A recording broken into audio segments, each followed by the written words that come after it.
गुरु के साजे निवाजे प्यारे साध संगत जी, प्यार और सत्कार से कहना धन निरंकार जी। सबसे पहले सतगुरु निरंकार दातार का शुक्राना करते हैं, जिनकी अपार कृपा से हमारा जीवन का सफर आनंद में बीत रहा है। साध संगत जी, सतगुरु हमें समझाते हैं, जैसा करो संग वैसा चढ़े रंग। जैसी हम संगति करते हैं वैसा ही हम पर असर हो जाता है।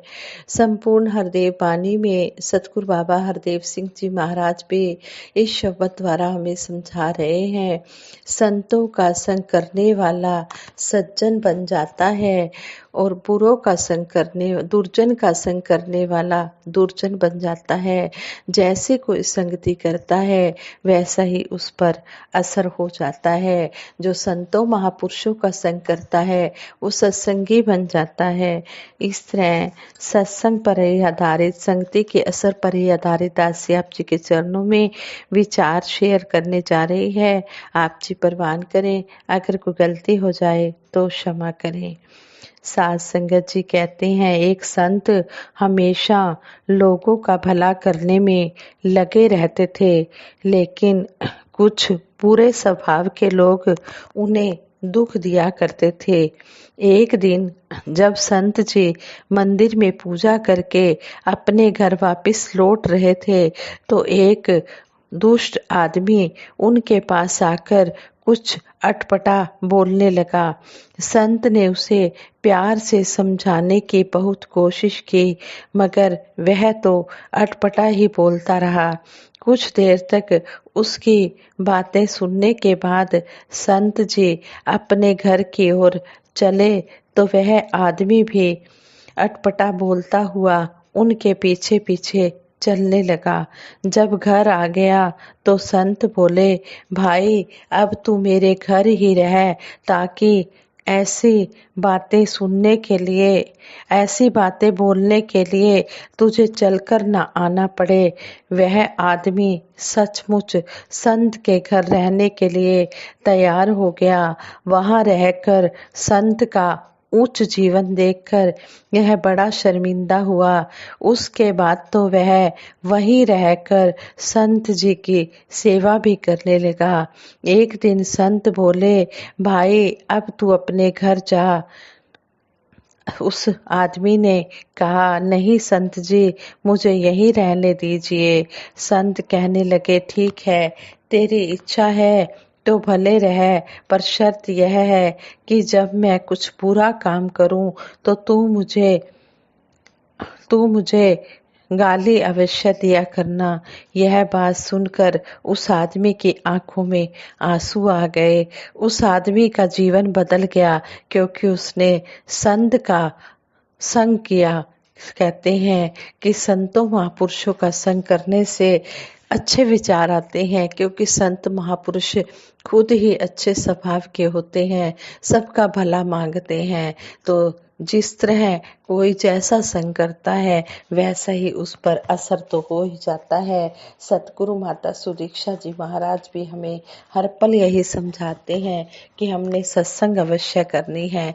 अगर हम सत्संग करेंगे तो हमारे मन पर संसार की जो ये माया की मैल है ये नहीं चढ़ेगी, और अगर हम सत्संग में नहीं आएंगे तो ये माया की मैल हम पर चढ़ जाएगी। फिर हमारा जो ध्यान है वो माया में लगेगा, संसार में लगेगा, और मायापति से हमारा ध्यान हट जाएगा। इसलिए सतगुरु हमें समझाते हैं कि हमने अपने संसार के कार्य व्यवहार भी करने हैं, अपनी पारिवारिक जिम्मेवारियों को भी संभालना है, गृहस्थ धर्म का पालन भी करना है, और साथ ही साथ हमने सेवा सिमरन सत्संग भी करना है। भक्ति का रास्ता कृपा का रास्ता माना जाता है। संसार में गुजरते हुए कदम कदम पर गलती या भुलेखा लगने की संभावना बनी रहती है। महात्मा कहते हैं, भरम भुलेखों से बचने के लिए संतों महापुरुषों का संग इस तरह करना चाहिए जैसे मधुमक्खी शहद के छत्ते के साथ करती है। पवित्र गुरबाणी के अनुसार साथ संगत मिल रही है, ए माधो जय साध संगत मिल रही है माधो जैसे मद मखीरा। जिस प्रकार कांटों वाली झाड़ी के अंदर खरपतवार तेजी से बढ़ जाता है, इसी तरह भुलेखा भी किसी समय भी लग सकता है। संत हमें अलर्ट करते हैं, सावधान करते हैं कि संतों का संग करते समय चेतन रहना है। हमारा निशाना, हमारा लक्ष्य सतगुरु निरंकार ही होना चाहिए। हमें शरीरों के साथ या किसी विशेष व्यक्ति के साथ नहीं जुड़ जाना है। हमें यह ध्यान रखना है कि सिर्फ सतगुरु ही ऐसी शख्सियत है जो कि निर्लेप है, अडोल है, निर्वैर है, निर्भय है। कहते भी हैं एक ओंकार सतनाम कर्ता पुरख निर्भो निर्वैर अकाल मूरत अजूनी सैभम गुरु प्रसाद। आद सच जुगाद सच है भी सच नानक होसी भी सच। ये अकाल मूरत है, काल से रहित है, ये जूनियों में नहीं आता है। ये इसको किसी से वैर नहीं, किसी का कोई इसको डर नहीं है। ये पहले भी था, अब भी है, आगे भी रहेगा। ऐसा प्रभु परमात्मा है, हमने इसके साथ जुड़ना है। कहते हैं कि जो भूल नहीं करती गलती नहीं कर सकती, बाकी हम सभी भूलनहार की कैटेगरी में है। पवित्र गुरबाणी के अनुसार भूलनहार सबको अमूल गुरु करतार। इसलिए जिस भी व्यक्ति से हम जुड़ेंगे उसकी व्यक्तिगत शख्सियत से प्रभावित होंगे ही। जो हम हो रहे हैं वैसे एक गुरसिक सिर्फ गुरसिक ही होता है। बेशक वो कितनी भी ऊंचाइयों को छू ले, उसकी हैसियत एक पानी के गिलास जैसी होती है, जबकि सदगुरु सागर की तरह हैं। संसार में रंगों की कई हजार गाड़ियां भी अगर डाल दी जाए, सागर में रंगों की कई हजार गाड़ियां भी अगर डाल दी जाएं तो अब भी सागर का रंग बदल नहीं सकता। जबकि एक गिलास पानी का रंग बदलने के लिए रंग की एक ही बूंद काफी है। सतगुरु बाबा गुरबचन सिंह जी महाराज के समय का एक दृष्टांत है। जम्मू में एक महात्मा की बच्ची हॉस्पिटल में एडमिट थी। बाबा जी ने एक महात्मा को आदेश दिया कि आप जम्मू जाओ और वहां पहुंचकर चरणामृत बनाकर उस बच्ची को पिला देना। वह महात्मा सतगुरु का आदेश लेकर जम्मू पहुंचे।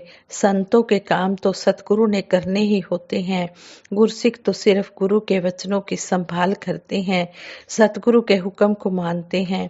2 दिन में ही बच्ची ठीक होकर घर आ गई। घर वालों ने उस महात्मा की मौजूदगी में सत्संग रखा और दिल खोलकर उस महात्मा की तारीफ में एक एक क्षण संत ने यही कहा कि इन महात्माओं की कृपा से बच्ची को जीवन दान मिला है।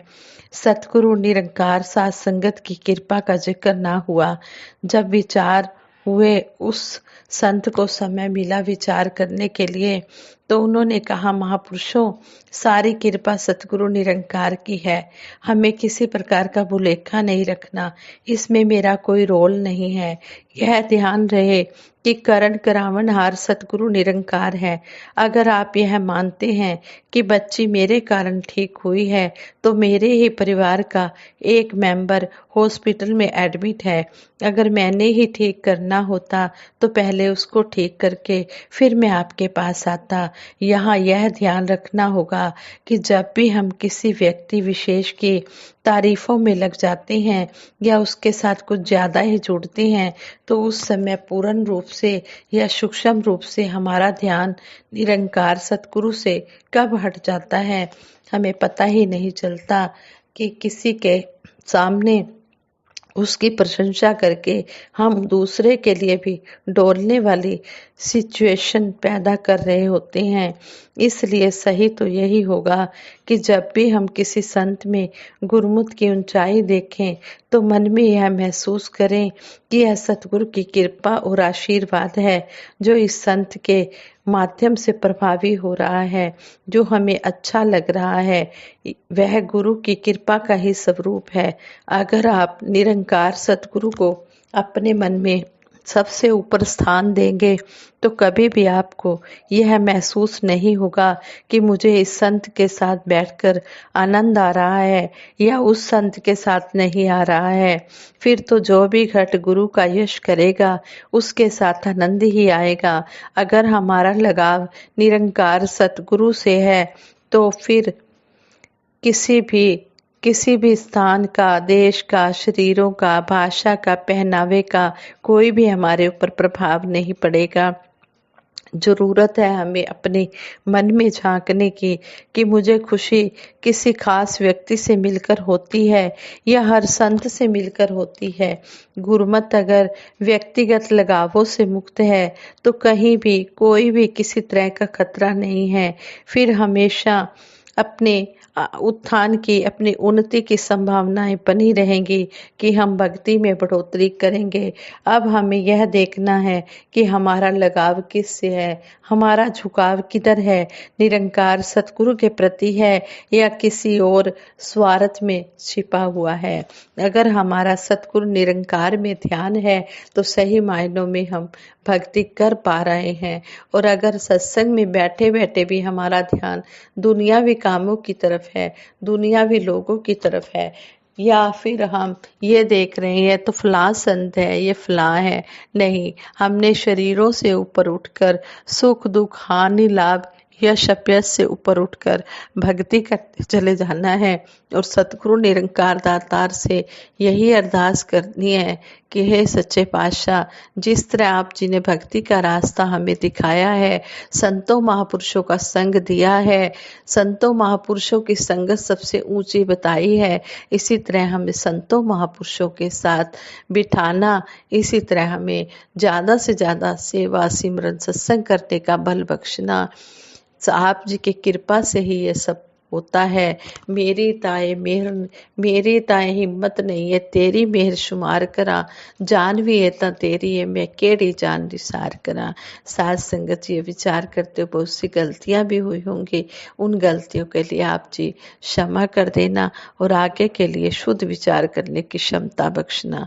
साथ संगत जी प्रेम से कहना, धन निरंकार जी।